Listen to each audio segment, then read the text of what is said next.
여러분은 지금 어느 대학, 어느 학과에 지원하고 계신가요? 어느 대학, 어느 학과에 지원하느냐에 따라서 내가 준비해야 되는 지원 동기는 달라질 수 있습니다. 그런데 질문은 똑같죠. 자기소개서를 쓰든 그것을 통한 면접을 보든 왜 우리 학과에 지원했습니까? 라는 질문은 나오기 마련인데요. 그러면 공통적으로 서류 기반 면접에서 자주 출제되는 지원 동기에 대한 답변을 어떻게 해야 차별화될 수 있는지에 대해서 알아보도록 하겠습니다. 지원 동기는 여러분들이 준비해야 되는 자기소개서, 그리고 자기소개서를 기반으로 한 면접의 기본 전제라고 보시면 될 것 같아요. 내가 지원서를 내는 데 있어서 내가 왜 이 학과 이 대학을 선택했는지를 말해야 하는 것이고, 그랬을 때 내 서류가 얼마나 의미 있는지를 평가받아야 되는 것이기 때문이죠.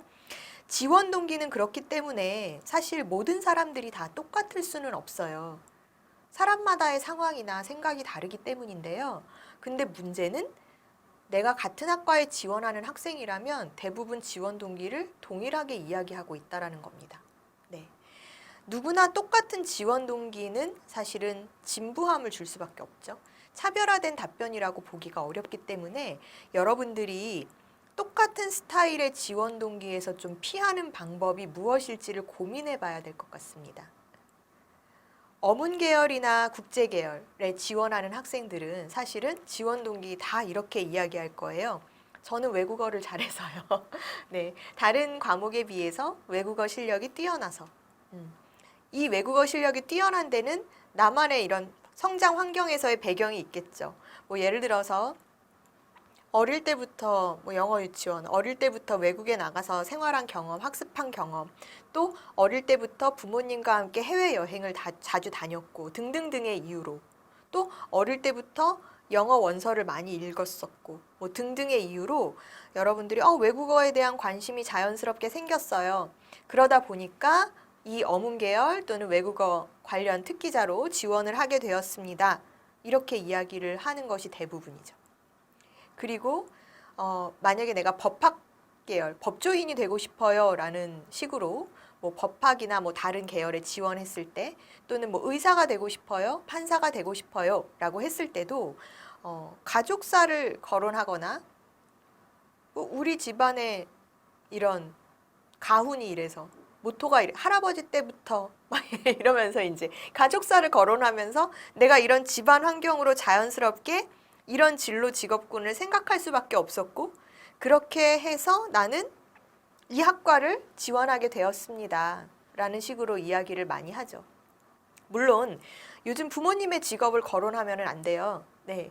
그러나 비슷한 뉘앙스를 풍기면서, 기억나는 거는 이제 경제경영 쪽으로 지원하는 학생들 중에도 이렇게 작년에 많이 얘기를 면접을 시켜보니까 아버지가 사업을 하셔갖고 그거를 이어받아야 되는 상황에서 난 경영학과를 갈 수밖에 없다, 뭐 이렇게 이야기를 하곤 합니다. 조금 더 특별할 수는 없을까요?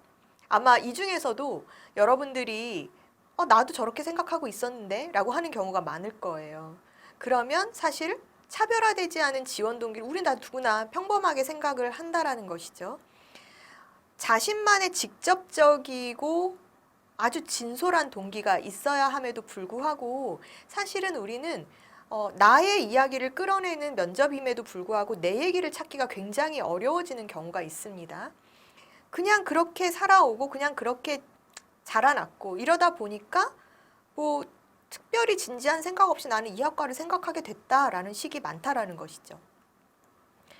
따라서 지원 동기를 생각하기 이전에 우리가 생각해 봐야 될 것은 무엇이냐 하면 나 자신을 돌아보는 거예요. 나의 경험을 반추해 보는 것이죠. 그래서 나는 어떤 사람이고 또 나는 어떤 재능을 가지고 있고 나의 꿈은 무엇이고 이런 부분들을 진지하게 고민을 하는 것이 먼저 시작이 되어야 합니다. 따라서 이런 고민 없이 면접에 임하면 안 될 것 같고요. 이런 고민을 충분히 한 후에 면접에 임할 수 있어야 내가 남들과 차별화되는 뻔하지 않은 지원 동기를 말할 수 있다는 거 말씀을 드릴 거예요. 진로 희망이 아나운서였었던 학생이 있어요. 요즘 뭐 아나운서, 기자 이런 방송 쪽 계통의 직업군 PD 이렇게 원하는 학생들이 너무 많아요. 그쵸? 그래서 이제 관련 활동들을 하고 되고 싶다라고 이야기를 하죠. 면접을 준비하는 학생들에게 이제 질문이 나옵니다. 왜 아나운서가 되고 싶냐? 그랬더니 대부분의 학생들이 이렇게 아나운서란 막 이렇게 이야기를 해요. 이 학생도 예외는 아니었어요. 아나운서란 방송을 통해 사실과 정보를 정확하게 전달하는 사람입니다. 그래서 저는 아나운서가 되고 싶습니다. 자, 여러분 어떠세요? 여기에 이 학생의 생각이 있나요? 네이버 뭐 땡땡 인터넷 검색어를 치고 아나운서, 기자, PD 이렇게 쳤을 때 그 직업군에 나오는 일반적인 정의 개념, 네, 그거를 가지고 마치 내 생각인 것처럼 얘기를 하죠. 설명을 하는 거예요. 이 직업군은 이런 직업군이에요. 사실 누구나 다 알고 있는 것인데 그거를 설명하면서 그래서 되고 싶어요. 이 직업군에 대한 개념 정의와 그래서 사이에 있는 나만의 지원 동기가 빠져 있는 거예요. 네. 그렇기 때문에 진솔한 나의 동기가 있다라고 보기는 어려운데 우리는 이렇게 얘기해 놓고 나는 얘기했어라고 생각을 하는 것이죠. 아마 여러분도 지금 그렇게 생각하고 계실 겁니다. 이 사이에 들어가는 스토리 찾는 것이 지금 사실은 지원 동기 마련하는 데 있어서 굉장히 중요한 부분이에요.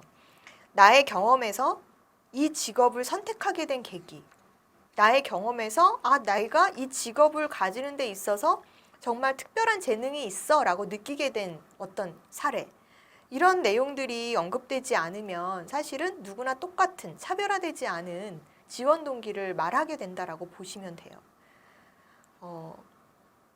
추가적으로 이 학생에게 나왔었던 질문은 이제 이런 것이었어요. 이 학생이 어문 계열 쪽으로 지원을 했었던 학생이에요. 네, 어문 계열 쪽으로.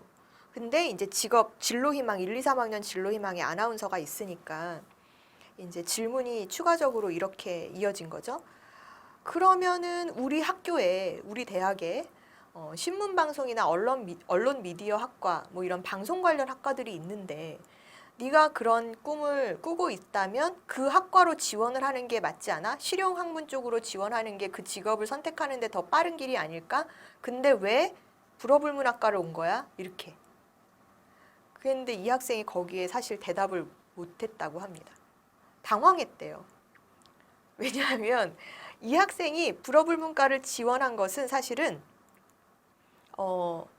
저도 물어봤거든요. 사실 이 학생은 첫 해에 이렇게 면접을 보고 떨어지고 나서 사실은 다시 한번 그 해에 재수를 해서 최종 합격을 한 케이스였는데요.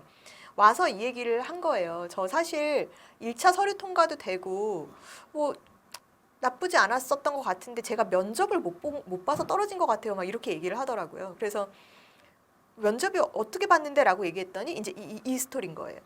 그래서 사실 두 번째 추가적인 질문에는 이 학생이 답변을 못했답니다. 그래서 내가 왜 대답을 못했어? 얘기를 하지. 그랬더니 이 학생이 하는 얘기가 선생님 저 사실은 불어불문과 그 대학 불어불문과에 저희 언니가 다니고 있어서 그래서 저도 그냥 언니가 그냥 너라고 해서 사실 넌 거였어서 생각을 못했었다라는 거죠. 근데 그렇게 질문을 받으니까 뭐라고 대답해야 될지 그 순간 머릿속이 하얘지더라는 겁니다. 그래서 결국은 답변을 못했고 최종적으로는 이제 불합격을 했다 이렇게 이야기를 하는 것이죠. 그래서 제가 이제 두 번째 면접 연습 두 번째 해는 어떻게 해서든 이제 합격을 해야 되는 상황이니까요. 그래서 그러면 그 이유 말고 네가 이 프랑스어 불어에 관심을 가지게 된 뭐 계기나 사건은 없었어? 이렇게 물어봤죠.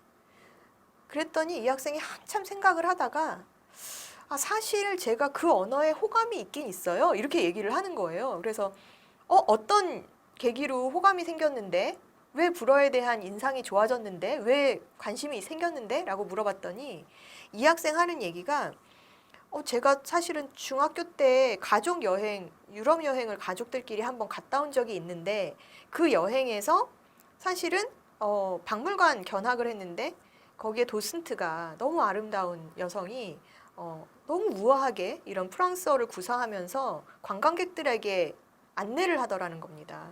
근데 그 장면이 어린 자신의 머릿속에는 이제 인상이 탁 박힌 거죠. 와, 멋있다. 와, 프랑스어 되게 우아하네. 나도 한번 배워보고 싶네 라는 생각을 했다라는 겁니다. 근데 사실 이 학생이 해당 고등학교에서는 제2외국어가 일본어였기 때문에 이 학생이 고등학교 때는 따로 공부할 수 있는 기회가 없었던 것이죠. 그래서 그러면 만약에 올해도 면접을 봤을 때 이런 질문이 나온다면 너는 이렇게 얘기하는 게 훨씬 좋을 것 같다. 아나운서를 희망하고 있고 내가 생각하는 아나운서란 폭넓은 교양과 지식, 그 다음에 언어 구사 능력이 탁월해야 된다라고 생각을 한다. 그래서 자연스럽게 언어학에 대한 관심이 있었는데 사실 나의 어떤 여행 경험과 이런 그 박물관에서의 경험 사례를 통해서 프랑스어에 대한 막연한 동경이 있었다. 그리고 고등학교 때는 사실 이 언어를 배울 수가 없었다.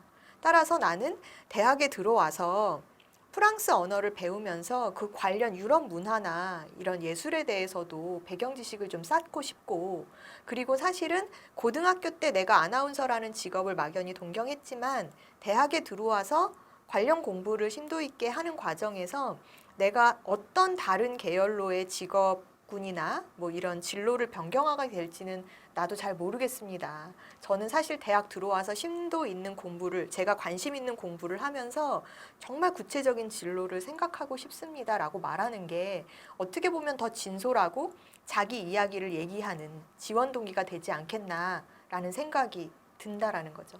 결국 이 학생은 합격을 했습니다. 재도전해서 최종 합격을 했었고요. 지금 여러분들 제가 말씀드린 사례처럼 조금만 더 나에 대해서 생각을 하고 내가 경험한 것에 대해서 생각을 한다면 진솔한 동기를 만들 수가 있어요. 화려하지 않아도 돼요. 차별화되는 지원 동기라는 것은 나만이 생각하고 있는 나의 경험에서만 나올 수 있는 내 이야기가 되는 것입니다. 그렇기 때문에 내가 해당 학과나 이런 부분을 생각하게 된 결정적인 인상적이었던 장면이나 이런 부분을 한번 생각을 해보시고 그 내용을 나의 경험 속에서 찾아서 내 경험 속에 찾아낸 지원 동기로 말하는 것이 차별화 전략이라고 보시면 될 것 같습니다. 뭐 수의학과나 의대를 지원하는 학생들 중에서도 사실은 가장 많이들 이야기하는 것이 집안에 아픈 식구가 있어서 뭐 등등등을 이야기를 많이 하죠. 물론 이제 그런 경험들이 본인이 이 학과를 생각하게 된 계기가 될 수 있는데 누구나 다 답변할 수 있는 내용에서 조금 더 차별화될 수 있는 것은 바로 내가 진지하게 고민했었던 나의 경험 속에서 실마리를 찾는 것이다. 이렇게 이해해 주시면 될 것 같습니다.